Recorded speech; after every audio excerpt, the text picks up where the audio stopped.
Assalamualaikum warahmatullahi wabarakatuh. Perkenalkan, nama saya Muhammad Raja Pareji dari kelas Hukum A.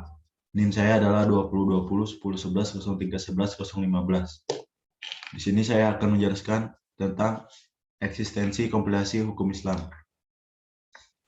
Eksistensi hukum Islam di Indonesia ada dua bentuk, yaitu hukum normatif dan hukum formal. Hukum normatif itu menggunakan pendekatan kultural, sedangkan formal menggunakan pendekatan struktural. Kompilasi hukum Islam pada dasarnya adalah membicarakan salah satu aspek dari hukum Islam di Indonesia dan akan memasuki perbincangan yang kompleks, sekalipun hukum Islam menempati posisi yang sangat penting dalam kehidupan berbangsa. Yang kedua adalah ada latar belakang KHI. KHI disusun atas prakarsa penguasa negara, dalam hal ini Ketua Mahkamah Agung dalam surat keputusan bersama dan dapat pengakuan ulama dari berbagai unsur. Secara resmi, KHI merupakan hasil konsensus ijma ulama dari berbagai golongan melalui media lokakarya yang dilaksanakan secara nasional, yang mendapat legalisasi dari kekuasaan negara. Selanjutnya ada tujuan kompilasi. Pertama ada melengkapi peradilan, yang kedua ada menyamakan persepsi penerapan hukum, yang ketiga ada mempercepat proses takribi bainal ummah, yang keempat menyingkirkan paham private affairs. Ada juga fungsi KHI menurut Ki Haji Hasan Basri menyebutnya sebagai kompilasi untuk menuju kodifikasi. Landasan KHI dalam artian sebagai dasar hukum keberadaan kompilasi hukum Islam di Republik Indonesia adalah Instruksi Presiden Nomor 1 Tahun 1991 tanggal 10 Juni 1991. Kedudukan kompilasi hukum Islam diharapkan dapat menyatukan wawasan hakim peradilan agama di Indonesia dalam memecahkan berbagai masalah yang dimajukan kepada mereka. Isi dari KHI sendiri terdiri dari 3 buku. 1 tentang perkawinan, 2 tentang kewarisan, 3 tentang perwakapan.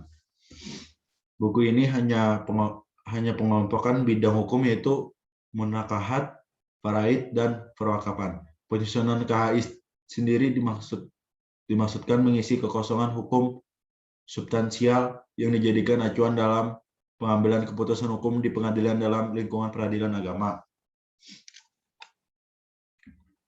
Lanjut, ada sejarah penyusunan KHI, yaitu yang pertama, kompilasi hukum Islam lahir karena adanya tuntunan hukum materi dari peradilan agama yang sesuai dengan syariat Islam, sedangkan dalam proses penyusunan kompilasi hukum Islam melalui 4 tahap, yaitu pengumpulan data, wawancara, studi banding ke negara-negara Islam, seminar, dan lokakarya. Dalam sudut pandang normatif, kompilasi hukum Islam dapat disebut sebagai konsensus ijma ulama Indonesia. Hal ini didasari pada lokakarya yang dihadiri oleh alim atau ulama dan cendekiawan muslim dari perwakilan daerah di seluruh Indonesia. Dan dalam perkembangan pemikiran hukum Islam di Indonesia, kompilasi hukum dapat dikatakan sebagai puncak pemikiran fikih di Indonesia. Akan tetapi, hal legitimasi kekuatan hukum impres, kompilasi hukum Islam yang bersifat fakultatif, artinya kompilasi hukum Islam hanya sebuah saran dan himbauan yang bersifat tidak mengikat, seperti halnya hukum yang bersifat a priori.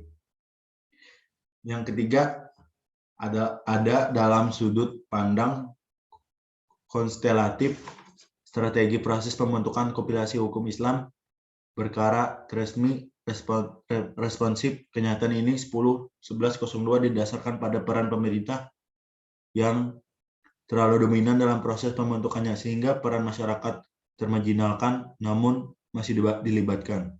Kompilasi hukum juga bersifat reduksionis, artinya kompilasi hukum Islam mengalami reduksi pada batas-batas tertentu dalam konteks negara hukum yang disesuaikan dengan kepentingan rezim Orde Baru. Namun konfigurasi politik hukum Islam juga memainkan perannya untuk saling berebut wilayah kekuasaan dengan konfigurasi politik Orde Baru. mengingatkan kompilasi hukum Islam adalah hukum Islam yang mendapat legitimasi dari negara. Sekian penjelasan saya. Mohon maaf ada kesalahan kata. Assalamualaikum warahmatullahi wabarakatuh. Sudah jauh.